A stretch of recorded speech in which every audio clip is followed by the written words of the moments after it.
Yes, ang ating bida today sa ating hulaan yarn ay tungkol sa isang aktor na binawian daw ng sasakyan ng kanyang gay lover dahil sa pagiging demanding. Kwento ng aming source, matagal na ngang may relasyon si gay lover at aktor kahit nung panahong wala pang pamilya si aktor.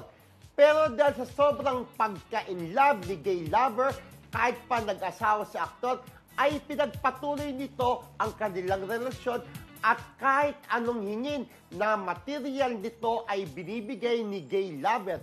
Pero lahat ay may hangganan.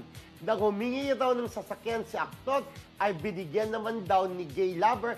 Kaya lang, hindi pa nakontento nito at humingi pa ng isa para raw may backup vehicle siya. Sa inis ni gay lover ay binawi niya ang unang binigay at nakipaghiwalay na rin. So, kakahingi lang ng Oh, kotse. another! Ang lit pa ng ano ko ha, yung sulat ha. Alam mo, totoo naman pagka minsan ang mga bading girls alam mo naman kung ikaw ay parang inaabuso na. Binigyan ka na ng kotse. Kumbaga, binigay mo na isang paa mo, binigay yung kaliwa, yung kanan naman. Huwag namang gano'n yung mga lalaki. Experience mo ba yan? Wala ko mabigyan ng kotse, di ba? Saka walang diba, kotse.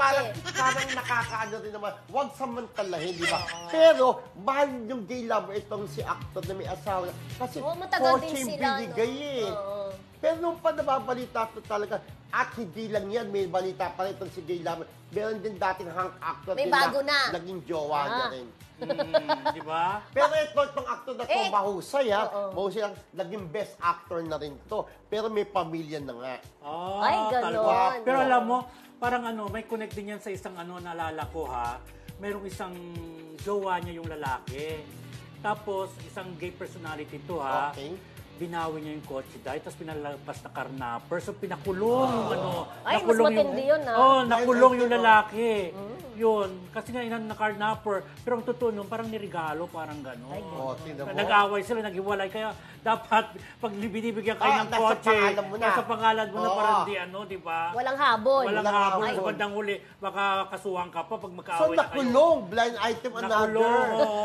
Yeah. Diyos. Marami sumusulpot to dito sa pag... Walang araw na Ay, Ay, galing ba? item. Nanganganak, di ba? Kapag ka meron kang balita, may connect eh. May connect eh, di ba? Kaya nakakonect si friend, nakakonect ka. Anyway, go na tayo. Eh,